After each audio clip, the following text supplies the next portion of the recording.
Nutmeg is ready. Our scraper's ready. We have some nice warm tea and some other things to try out. Welcome to the Nutmeg Tavern. We are live, and it's Friday, like normally here on the Nutmeg Tavern. It's time to relax a little bit, slow down, get by the fire here, warm up, and have some fun with friends. So welcome in. You can have a seat. Ryan will be here in a minute if you need a drink. I'm your host, John Townsend, and we're going to be talking about fun 18th century stuff today. We've got a lot of content. I don't know if we'll be able to get to all this stuff. This is in a great new book that we've just printed. Just incredible stuff from the 18th century. Fun stuff.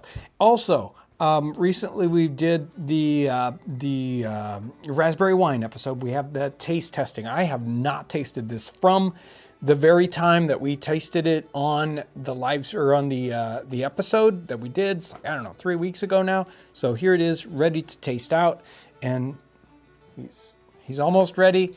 I'll talk about the other guy who's here. I'm your host, John Townsend. I'm here on the other side of the time vortex, handling all things technical from the modern world is Aaron.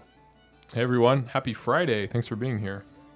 There he is. That was him it's like you can hear like probably the sound warble as it goes through the time vortex. Whoa, careful. He's knocking down stuff as he's walking in. Careful, just leaning against the wall. No. What do you got there? He's got the Tromba Marina. It like attacked him when he tried to. There you go. Put it where it belongs, right in front of the bar. Be careful as you're going to the bar. Don't knock over the Tromba Marina. Behind the bar, sometimes some people call him a co-host, and truly, that's kind of what happens. You don't have a. There you. Hey Ryan, how's it going? It's good to be here. Just woke up, huh? No, I've been very busy. Woo! Let's see, one of the projects you've been working on. Yeah, we should talk about that. Go for it. Yeah, so one of the I don't even have a sample, do I? That's okay. It's all right. One of the samples, one of the things that we've been working on, well, I really haven't been doing anything except do it better, is Ryan and Michael Dragoo have been working on Michael Dragoo's new cookbook.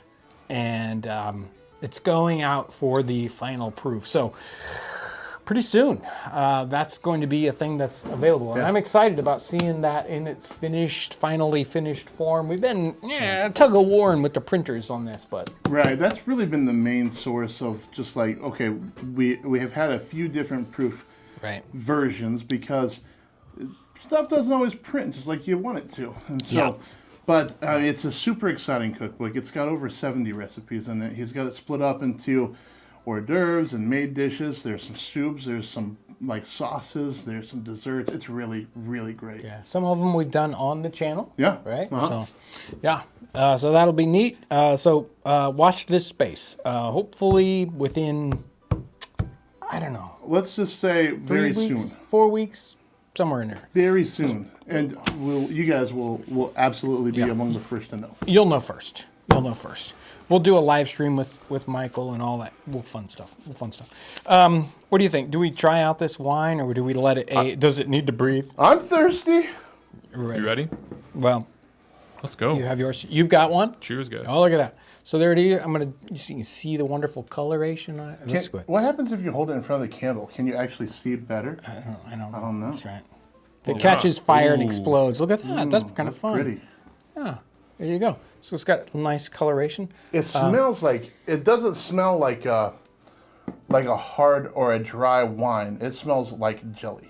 Like it smells sweet. Oh, wow. Ooh. Yeah. That's really good. It's tremendously good, and it has settled down and melded together. Yes, it has. In that very 2 or 3 smooth. weeks time. Yeah, it's very And it's smooth. not, it doesn't taste as sweet as it smells. Like it's got a nice body to it. Right. Wow. So it's not oversweet for you. No, it's not. I don't think that I'd want it too much sweeter than this, but this is nice. It's like a dessert wine almost. Now, at the end of the video, you mentioned something about the two flavors fighting Has that been fixed? Not fighting, but they didn't come together. Okay. And I This think feels like one thing. yeah, this does not feel like something you've added to wine, and that it feels like nope. This is the wine thing. Really, there's kind of three things. It's like the separation of the sugar, and then the raspberry, and then the wine, and now they've all come together.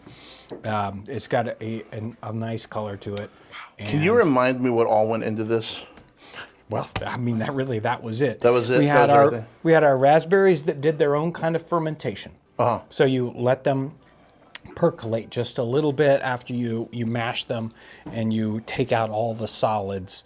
I didn't bring in, and I do have experimental, we didn't do an episode of it, but raspberry brandy, where you do something very, very similar. You take that same material, and then you mix it with a brandy, so you can make a harder version of it. So I've got some of that at home that I've been experimenting with. Have you tried that? I have. Okay. I have, and it is very good and different. You kind of turn it into it takes a lot of water because it's you have a very strong spirit that So you've got to in cut it quite a bit. Yeah, you got to cut it quite a bit, but it makes a different drink. But it's very good. Did it also. remind you at all? Because we were wondering if it would come out anything like Cherry Bounce. I think so. Okay. I think a lot like Cherry Bounce. Okay. And basically what I did was I squeezed out all that stuff from the raspberries, and I said, well, this still has all this wonderful coloration and still a lot of flavor. So I said, well, I'm just going to use the solids here with whatever little bit of fluid was left, and then turn it into that raspberry brandy. And yes, it was very successful at that. You can just kind of keep going. When you've done 3 batches and there's no color left, it's like, okay, I'm not getting any flavor with that, because the color is really part of it. So super, very good. Recommend that episode if you're interested in made wines. So, really, really good. Anything we need to talk about? Let's see. We just finished up an episode. Is that going to be Monday? We're talking the project out at the homestead. That will be Monday. I have it's uploading right now to YouTube. Yeah. So there's a homestead episode coming out Monday. So that'll be really good. And I'm working on a couple more in my head that who knows what they're going to turn into. What about yesterday? Yeah. Yeah, what about yesterday? What did we shoot yesterday? What did we shoot? Oh, yeah. It was so long ago. Yeah, well, sometimes. So yesterday, I don't even have the book here. Well, I took them all downstairs. That's what happens when I clean up around here. Yesterday, we shot a piece on reaction video on crazy cures. So we talked about that. How many live streams ago was that? Probably 4. Like 3 or 4? Right. So it was that book on sort of home medicinal cures. We kind of reworked that. I thought it turned out really interesting. Has anybody looked at the edit on that yet? I'm lining it up right now. I'll probably try to get the final cut done Monday, so it can come out sometime next week, hopefully. Right. So that will probably... a little different. Yeah, that'll turn into very different. Sort of halfway between a live stream and a regular video. It's one of those things where we could have live streamed it, but let's try to make a video. Yeah. So that will be probably on YouTube in an extended version on Townsends Plus. Yeah, I think we're going to do two different versions. Yeah. Yep. So that'll be a lot of fun. Yeah. Very, very good. We had fun kind of hanging out going through those. Yeah, and we shot that in here, which we don't shoot a lot of just straight up videos in here, but always nice to do that. Yeah. So I'm trying to think if there's something else that happened this week video wise that right now Will is working on a pretty experimental video that I'm excited to. Is it going to be for YouTube? Yeah. Okay. Yeah, we're hoping. I think it will be. Right. And it's going to be a little more kind of calming ASMR-y type video, which I'm excited about. And then if I'm at liberty to say right now, Caleb is working on bringing some cabin? Like trilogies together into like full-length pieces. Right. A couple different projects. So we have a bunch of stuff in the hopper. Guys on the crew here working hard at looking at current stuff, looking at old stuff, and it's like, did this get missed, and all kinds of great stuff. So lots of projects in the hopper. So I've got some super chats we should go ahead and catch up on real quick. Katie Alosi says, happy my launch was late. It means I can catch the live for a little bit. Thank you for all you do. Thank you. Thank you. We really appreciate that. Ashley LeCount is in super chat. I'm excited for Michael's cookbook. He is on Instagram now, so everyone go follow him. Yes, he go is. follow him. You Definitely. can search Michael Dragoo on Instagram. He is posting, I think, every day. Okay. But he's going nuts with it, and his stuff looks fantastic. So go follow that. Noob Thunder is in here. Good evening. What does it feel like to become historian experts of the 18th century? And no, you cannot disagree. I would say the only person that's probably actually has truth for is you. So you're the only one that can answer that question. I never consider myself that. I just do what I do, right? And you know, I answer people's questions when I think that's possible, and however that works is how that works. I think I feel a little weird put into that position, but hey, it's what I do. So I don't know how to answer, but thank you. Diane Norcus is in the super chat. What wine variety did you use in making the raspberry wine? Do you remember? This is, I believe, Oliver's Soft White. Okay. And Oliver is an Indiana wine company. So. And see, that's really interesting because I don't like Oliver wine. Yeah. Okay. Because it's very sweet. It tends to be on the sweet side. Mm-hmm. But this process has given it some body that it doesn't normally have. I like it a lot. Because you said white wine, right? Yeah. I can taste the white wine coming through a little bit. Yeah. It's almost like there's like a Riesling in there or something, like a sweet dessert wine or a Moscato. Speaking of style, Tony, some super chat. Coin for Ryan, and thanks for the bread ice cream video. Yeah, absolutely. That was a lot of fun. Yeah. We had a good time making it. It was one of those, every once in a while you want to just get in the kitchen to shoot a video and know this isn't going to take everything out of me. We're just going to enjoy each other's company and shoot an easy video. It fought us a little bit on the freezing process until we figured that out, and then it was lickety split. Yep. Okay, so guys, they didn't bring any for me. So. Well, it melts. I mean, it's. I'm just saying you didn't. It was a liquid. You didn't think. Pretty quick. I think Sophie had some. The dog? I think she did. I tried not to let her, but I think she got some. And number 2, did you try it with nutmeg on top? That was my plan going in, and I forgot. I'll say this. I've been off dairy for a while, and that was a system shock. I'll bet it was. It's like, Well, you've been off of gluten too, right? and gluten, and it was bread, and So- not just like ice cream. It was like I feel like heavy dairy. but you're not off the wagon because you got right back on after that, I'll bet. After what it did to you. Oh yes. so. I can only see the back of John's head right now. Yeah. But the way that you tensed up when I said that I forgot the nutmeg. I know. I don't think I've ever seen you so angry. I really felt like I let you down.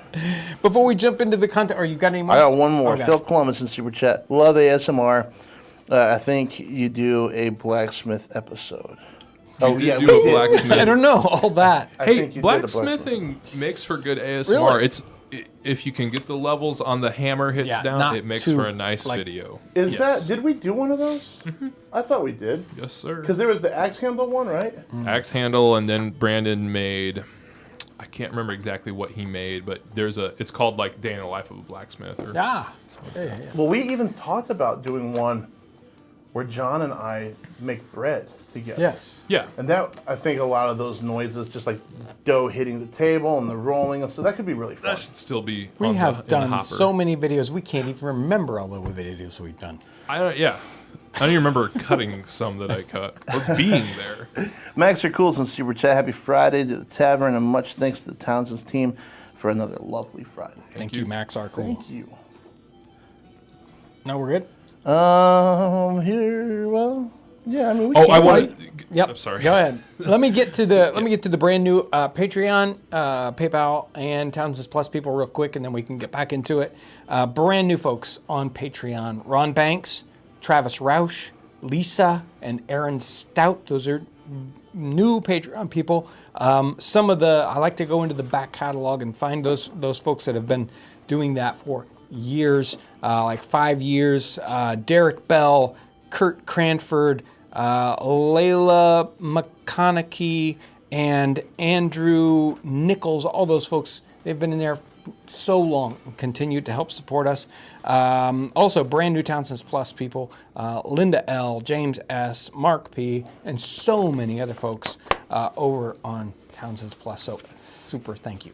Did you say 5 years? Yeah. On Patreon? Yes. Wow, thank you. Yeah, jeez. Yeah, it's amazing. Oh, so one thing, someone was, when we were describing the upcoming video, somebody's wondering about, you said something about a trilogy. What I meant was taking projects that were trilogies or four-parters, making them into one full-length piece. Yeah, that's kind of what we're... Yeah, and it's nice to, I mean, now that YouTube has changed what they're doing, I mean, it used to be like 5 years ago, 3 minutes was the sweet spot on videos, right? Everybody, and now nobody wants to watch a 3-minute video because it's like, if I have to watch an ad, I want a real video after this, right? So now it's like, well, then maybe it's time to take these longer videos and, or multiple videos that were cut up and turn them into longer pieces. And some of those at the time, we made them a trilogy. It was like we chose to, but part of that had to do with the timing of it. Right, we were the project, shooting and making it. Right, if the project takes 3 months, you don't want to. You want to be able to. Here's an episode, and then things happen, and then there's an episode. So I want to talk real quick about what you guys think. I was pretty. We finished up. So the video coming out hopefully Monday. Is a homestead video where we're working on the homestead. We're adding something to it, and then we just finished up well not too long ago. The chicken coop is new, right? I was out there and it was like, wow, like this has turned into something. This isn't just like, well, we got a cabin over there anymore. But it's like this, it's this place that it is a homestead. Right. And I know we're not done yet. No. We've got even more plans for this year. So I don't know. Have you guys had that kind of hit you in the last few weeks at all when you've been out there? Because it like hit me pretty hard. It was like, wow, this has turned into like this is what we wanted it to be. Well, I know for me, and it's kind of, I don't know, it'll feel almost a little bit like not closure, but my goal is to get this one drone shot specifically when it's like, hey, are we done with the homestead? It's like, yeah, we're probably pretty close, and get every single thing functioning. And do a video that's just like no talking. Just the homestead fully going, and I don't know when that's going to happen, but like probably, 5 years from now, maybe. We'll see. Lots of ideas. You must have more ideas than I think. There are a lot of things that we could do, but it's getting to the point where we could call it done very soon if we wanted to, or at least good enough for that kind of a video. Yeah, I haven't talked to you guys about this one thing that I think I'm going to be working on. You won't see it on the channel for a while, but okay. Yeah, I don't know. Does that ever hit you? Of course. Yeah, I mean, I live there. So well, that's true. I mean, I see that. I walk out there every day to feed the chickens, and it's like it's pretty wild walking kind of the direction like from the house and just seeing everything. Yeah, and even this new project where it went from kind of a skeleton to and now it's beautiful. Yeah, right. Yeah. Well, exactly. Yes, that it just adds so much. And I, for one, I'm thinking about all the photograph possibilities. That it doesn't feel like an empty pasture with a home in it anymore. It feels like something that's working. So, and we're working on another set too. I don't know if we've talked to people much about it, and we can't reveal it yet. But when it's done, it'll be incredible. Yeah, I can't wait. Yeah, it'll be incredible. Okay, am I ready? Can I jump into the topic now that we're 20 mintes in? 20 minutes? Are we really? We're 20 minutes in. Okay, well, real quick, Sally's in Super Chat. Greetings from, oh gosh, I'm sorry, Sally. Escondido? I don't know. Escondido. Okay. Greetings from Escondido, California. I've never been to California. By the way, the label on the nutmeg jar is just a little picture of John. LOL. Nice. I think that we're caught up. Okay. Woo! There we go. I found this guy because I was doing the well research back, before we did the well episode quite a while back. This is called a narrative of the life and travels of John Robert Shaw, and then down here at the very bottom, the well digger. Right. So it's like that's what he's calling himself. The Well Digger. And this is his memoirs. This was printed originally in 1807. And John Robert Shaw was in the Revolutionary War. Oh. So, I mean, this book covers his life in a long time period, and I'm just going to go through the chapter heads and read, because most books in the time period kind of do that. The chapter has a little summary at the beginning of every chapter, basically telling you all the things that happen in the chapter. Now today we don't do that because we don't want to ruin it, right? It's like it's like spoilers every time you get there. So I'll just read all the spoilers for you. It's good. Chapter 1 is birth and parentage. Is seduced by evil counsel. Disobeys his father. Elopes and enlists for a soldier. Refuses to return. Is put on board a ship and sent to America. The hardships he endured. His account of some battles and skirmishes in which he was engaged. That all happens in chapter 1. So let me see. Chapter 2. And yes, I mean, he calls himself a well digger. Stony Point, surprised by the Americans, so that the Battle of Stony Point. Expedition under Sir Henry Clinton against Charleston in South Carolina. Some account of the voyage, etc. A number of interesting particulars relating to several engagements between the English and Americans. So at this point, he's an English soldier. Author is taken prisoner by the Americans. His treatment. Account of the Battle of Guilford. He endeavors to escape from confinement and is discovered and prevented. Forms a second plot for escaping, and succeeds. Stays some time at with one of the Moravian brethren, by whose advice he returns to his captivity. So he's convinced you should go back to captivity because you've been bad. I don't know.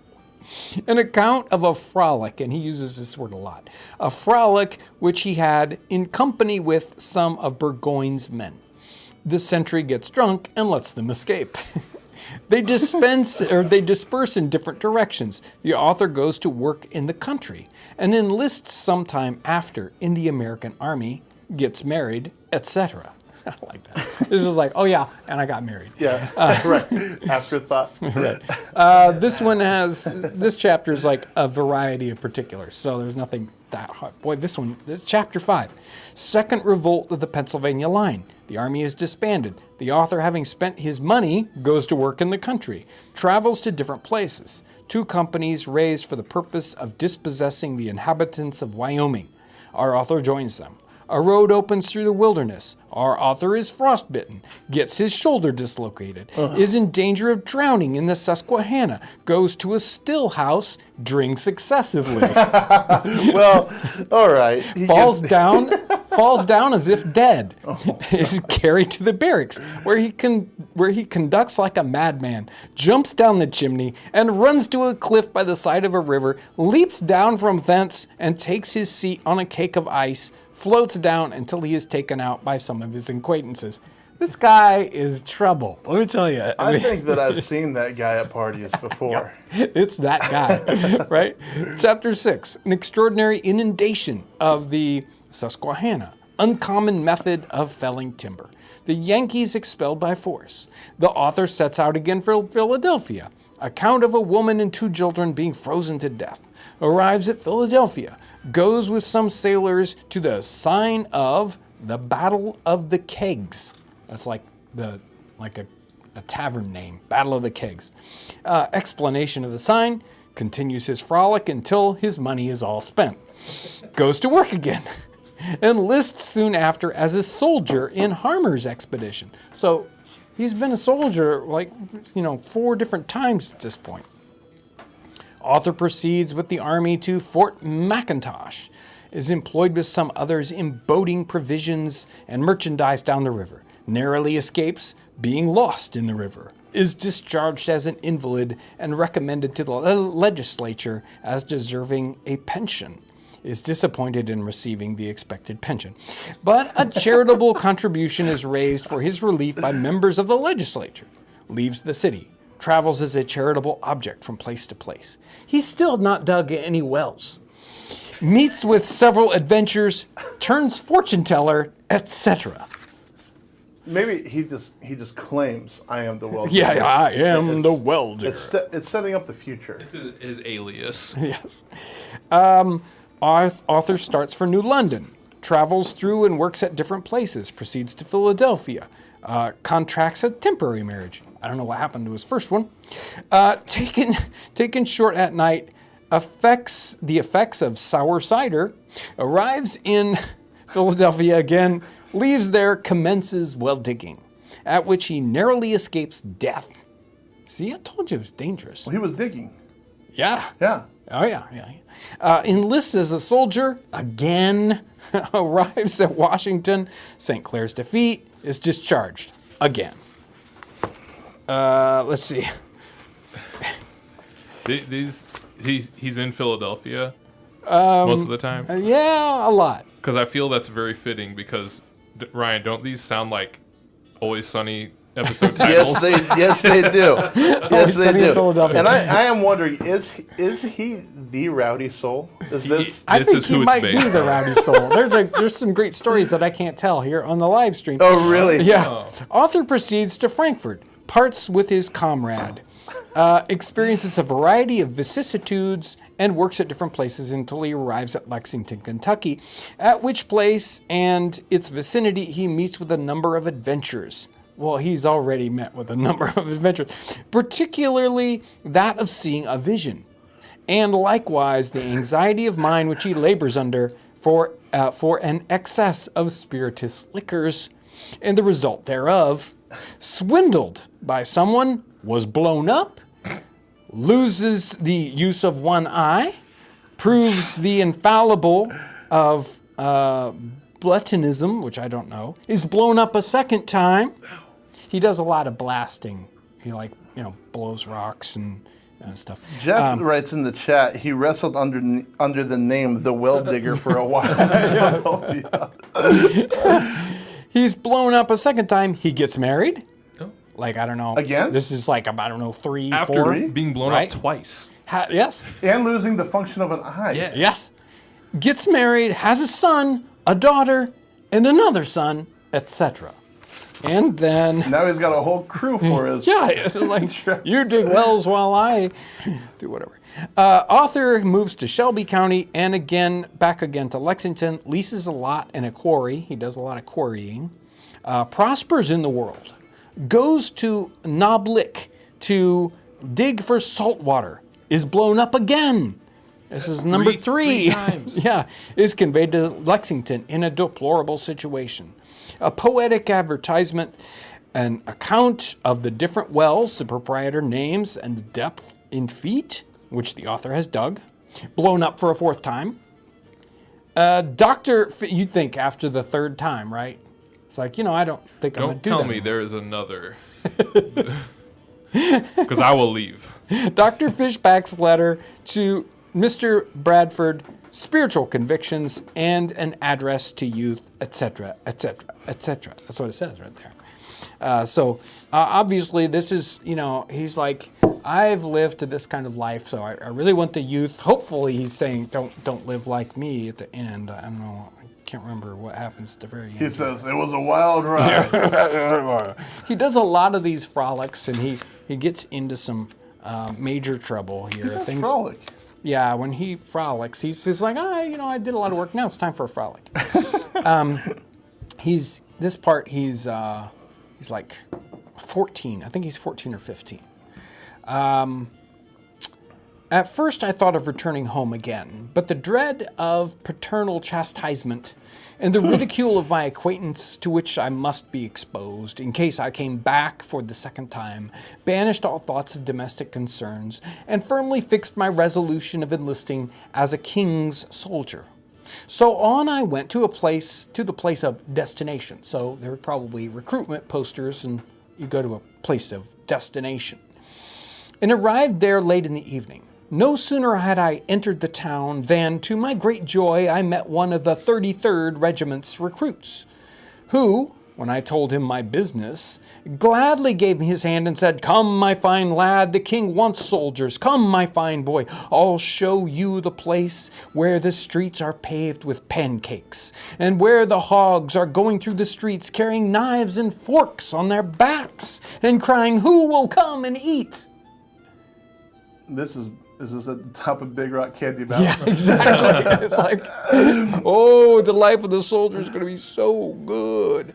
I got a couple more readings, but let's look at some of the pictures that are in this book. So we got a few slides, yeah. All right, while you're going to those slides, yeah. Casey Cox says, "Big fan for years. Greetings from Albania." And then Lawless sends in a super chat without a comment. So thank you, for Lawless. There we go. We good? Now we're ready. All right, let's go. So this is the wonderful recovery of Shaw. You can even see, look, he's made one of the eyes like hollow or something. So you can see he's missing his eye. But this is much later in life here as a gentleman. And you've got a little poem there. Obviously, after all his frolics there, because he's praising the Lord while I have breath. So he's happy he survived his earlier life. Is this the last page? It probably is. Did you say praising the Lord? Yeah, he says, I'll praise the Lord while I have breath, and shout his holy name, and all the wonders of his works I loudly will proclaim. I feel like this is how people hope to time their life, right? Yeah, it's like, I'll take care of all that, right? Frolics, and then he gets to like 70 and boom, new life. Thank you, Jesus. Yeah, right after the fourth explosion, he gets his act together. Yeah. Next. There he is as a soldier and a prodigal son. he wanted to enlist, and right after that, the person said, "Oh, I'll take you to where the land of pancakes are." Right? They find out he's only 14 or 15. And so the person who's in charge says, "No, here's a shilling. You go back home." And he says, if I go back home, I'll just enlist in some other regiment. And so the person says, "Okay, I will take you on as a servant." So even in the Navy, you would take on servants and smaller people like that.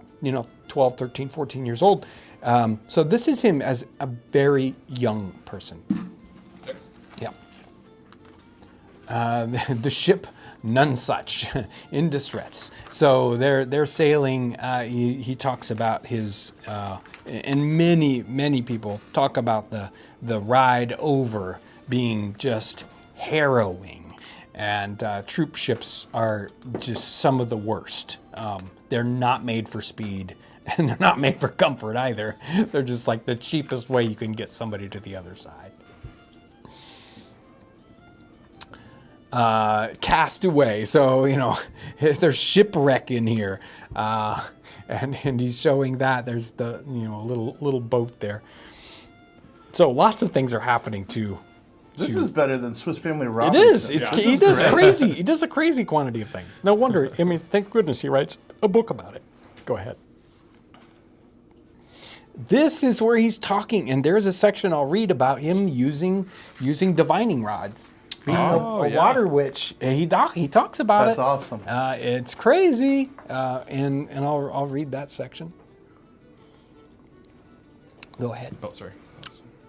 Now, obviously, he's not the young soldier that he was. He's kind of more like the grown-up young man as a soldier, and he's got his cane and he's trying to look good for the ladies, undoubtedly, at this stage in his life. He seems to have a lot of run-ins with the fair sex. So there you go. Hang on, the deplorable situation. Late well digger of Lexington, surrounded by his friends and distressed family. And this is, there he is by a well. There he's probably been, when he was blown up for the third time or fourth time. And people have extracted him from the well. He does tell one of the well stories about the well collapsing on him. I'm not sure if that is part of the reading here, one of the readings. So we'll see what happens. Go ahead. And there, I think we are back again to the beginning. So we only had a few slides, but it's illustrated, and this is a reprint, right? It was the original one was 1807, but this is a re-typeset one, so it's much easier to read. This is like a 19th century redoing of the original, so it's a very, very readable one, and you will find it on our website. Yeah, Can I interrupt? Yeah, go ahead. So I just want to say this so I don't forget. Yeah. But Lorraine says this book sounds like an excellent choice for another book club. Yeah, it could be, and I put it right up there with as groundbreaking in different ways, obviously, as Private Yankee Doodle or Joseph Plum Martin's. Okay. Really, I mean, I think not, there's some military things, but he's doing so many different things in the time period. Some of them may be overblown, right? He might be talking. Is embellishing. Duh, Yeah, hard to believe somebody would talk up their story, but it still gives us an idea about what people would think would happen. Even if we can't necessarily document every one of these things happening to this particular. And it sounds like he talks so much just about general living, right? Yeah, and a dissolute, crazy life at times, right? He's doing crazy stuff. But from what it sounds like too, it's like we might have to be careful about some sections that we read. Yeah, he's not too salacious. It's just you read it in and understand. It reminds me too of Roderick Random. In that, and Roderick Random is like 100 years earlier, well, let's say 70 years earlier, and it's written as fiction. And this person gets into all these adventures. And, just crazy, wacky things happen, just out of the blue. And we don't think about kind of fate now, like, that was fated to happen to me. Or, people just kind of accidentally getting rich. And that happens a lot in literature in the 18th century and in the 19th century. Like if you read, something like David Copperfield, right? And Roderick Random and Peregrine Pickle. I think Smollett writes in the 18th century are much like that. Just kind of random, crazy things happen to these people, and this person's life is like that too. I mean, now maybe, he just feels like it's that way, but I think people felt like life was a bit more out of their control. They would things would happen to them, they would be kind of, that fate would carry them to particular places and, and all the time he's traveling and he just expects people to take him in. It's like, okay, well, I slept by that guy's fire or, I slept out in their barn or whatever. They didn't have any problem with that. And he just kind of bumbles through, I don't know, he steps through life expecting things to happen like that. This is the well part. A certain John Wilson, living on the Lancaster Road, 45 miles from Philadelphia, with whom I commenced digging a well, which went 16 feet into solid rock.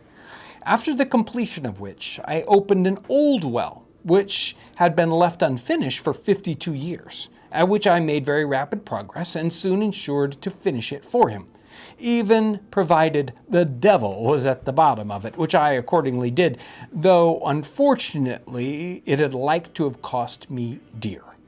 For unthinkingly, leaving a loose rock in the side of the well, 27 feet from the bottom, and thinking that I had got a sufficient depth of water, I called Mr. Wilson to come down into the well and satisfy himself that he had not been there 15 minutes before accidentally looking up. He cried out, "Shaw, the well is caving in."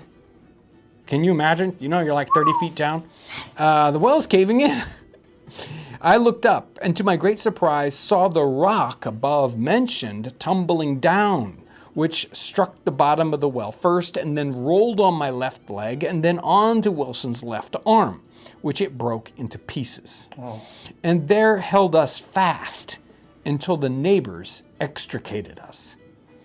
This I took upon as one of the most providential escapes of my life, particularly when I inform you, the reader, that it took 2 blasts, like gunpowder blasts. They had to blow up something to get to, before it could be got out. So the rock was like too big. It was a huge rock in the side of this wall that fell out. Yikes.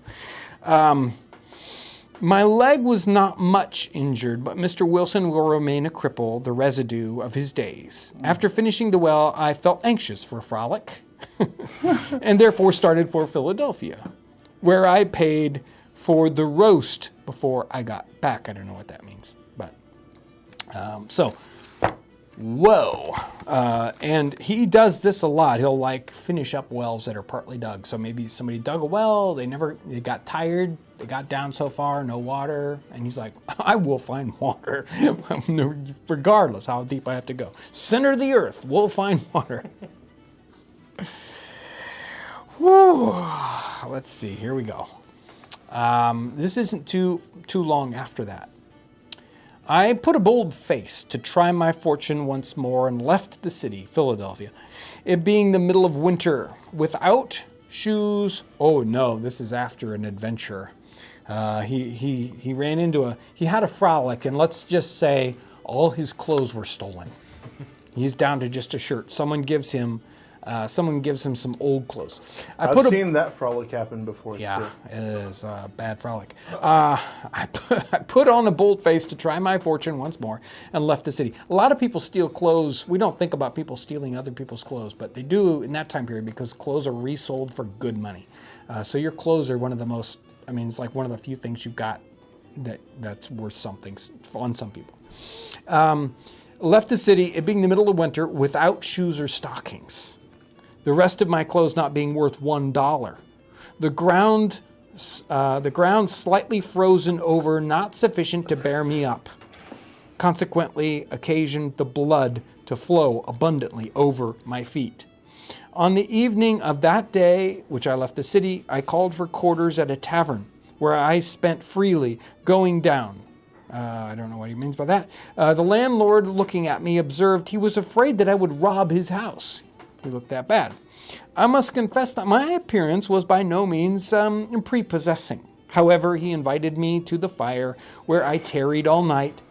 When next morning he asked me how he should dispose of me in case I died. He must have looked pretty rough. I told him to dig a hole and bury me in it, which he was not at the trouble of doing, but sent me along with some wagoners. It's like, hey, in case you die, what do you want me to do with your body? Wow. Oh, did you want to jump in with anything before I go on? No, I don't. I don't have to. Erin Howitt said that she had to go, but have a great weekend. Thank you, Erin Howitt. I think this is while he's still in Pennsylvania. So he gives a list and a little table here of the wells he dug. The names of the people for whom I dug and the depth of wells as follows, before he even gets to Kentucky. Adam Miller, 17 feet. William Clark, 23 feet, chiefly rock. John Hance, 10 feet, and he quarried some stone too. Thomas Taylor, 19 feet. Alexander Mahoney, 30 feet deep. George Eyre, 14 feet, plus he burnt lime for George. Oh, wow. John Painter, 16 feet. Thomas Harris, 52 feet. Let's see, John Peters, 24 feet, and he dug 30 rods of ditching. That's a lot of ditching. Andrew Newman, 23 plus 4 cellars. He dug cellars. Oh, wow. Two. This person, he did a 23-foot well and 40 rods of mill race. So you need a mill race to carry water to your mill. John Rhodes, 26 feet and 6 cellars. What's a rod of? How is that measured? I don't know. Is that most likely? Someone just look a up measuring rod real stick quick that you have? on the magic box. Okay. And then I think the shallowest well here was 9 feet. Now these are all Pennsylvania. A total of 16.5 feet. 16.5 feet. And he dug 4 of those. Wow. 40 rods for the mill race. 40? 40 rods. And the other one was 300 rods of ditching.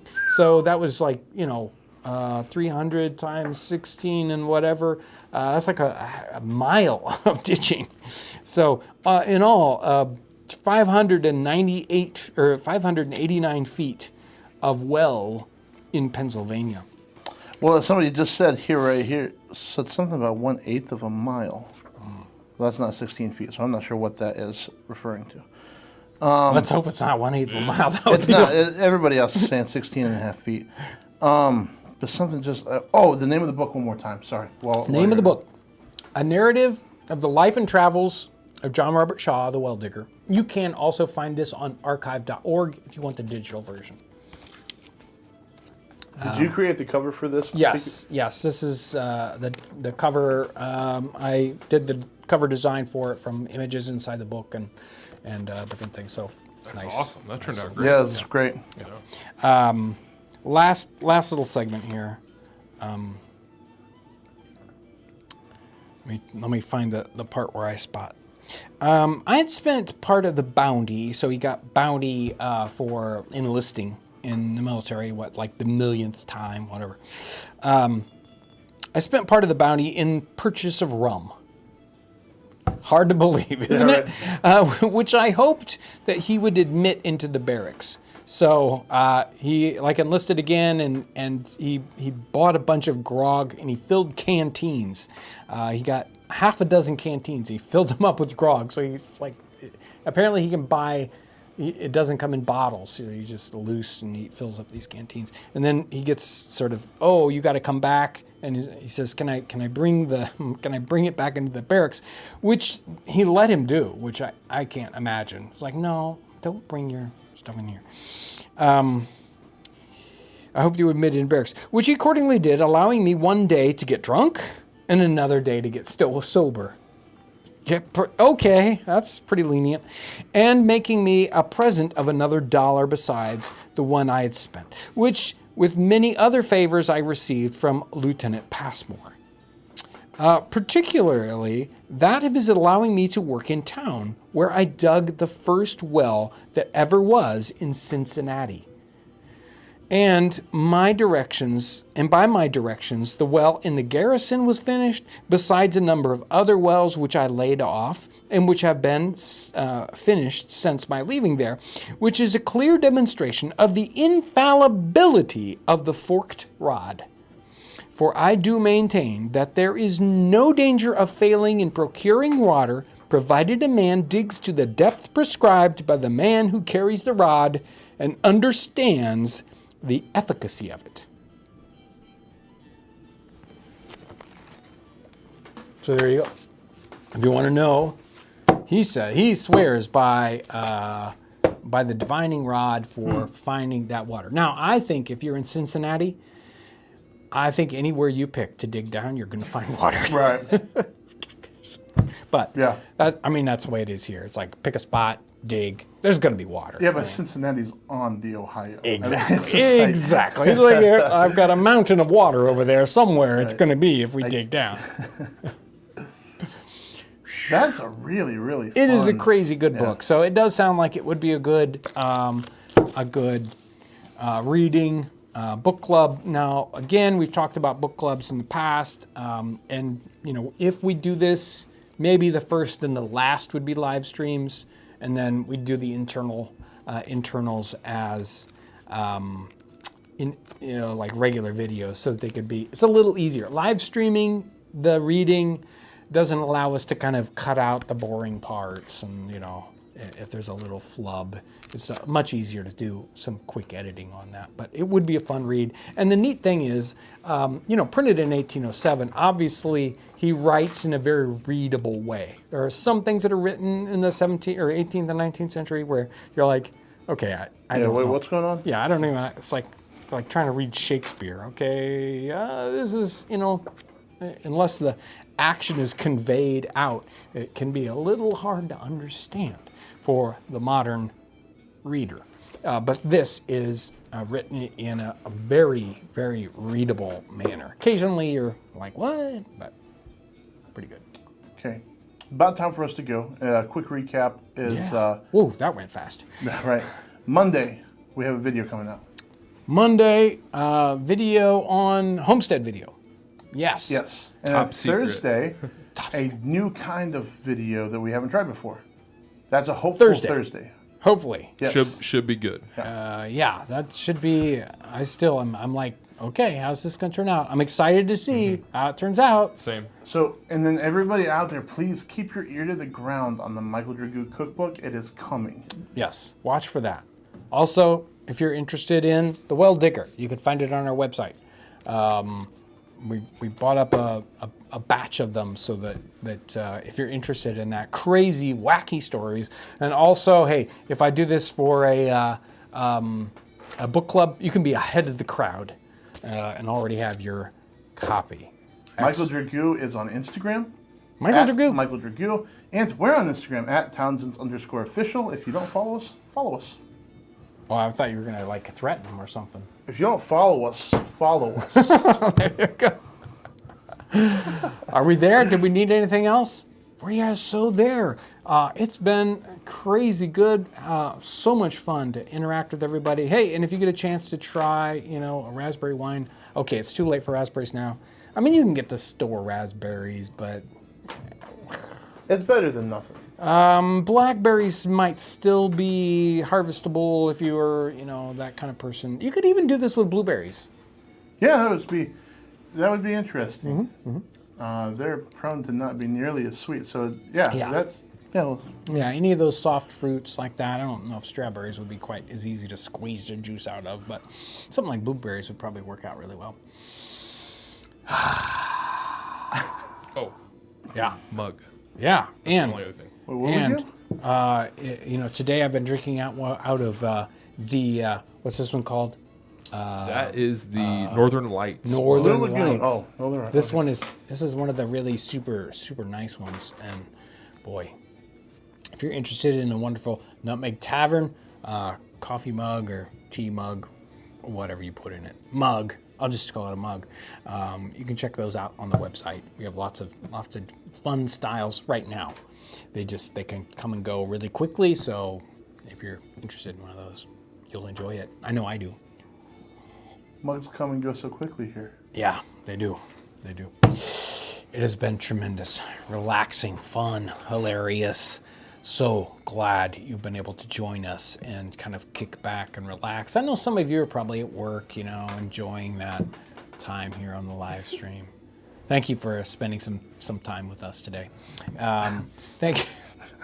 Thank you guys so much for, the kind of, it's like the fact that all these, hundreds of people come into the Nutmeg Tavern every Friday is like, people still want to come in and hang out in Nutmeg Tavern. And I'm excited by that, and it's a lot of fun. People voluntarily come into a room where you and I already are and want to stay. Yeah. Unreal. It's difficult to believe. I'm pretty sure we're coming up on the 4-year anniversary of the first Nutmeg Tavern. Nutmeg Tavern. I'm pretty sure. That means that, and we were doing it before the Nutmeg Tavern. Just as a live stream. Yeah, so, that's probably like 250 live streams. 4 years, probably. 50 times a year. That's true. With that book club, yeah. Yeah, so. Wow. So fun to have you guys here with us today. Thank you so much for your incredible support. I don't think you understand how much you help us do what we do. We could not do it without you. So thank you so much for your support, both sort of materially or just with your morale boost and everything else.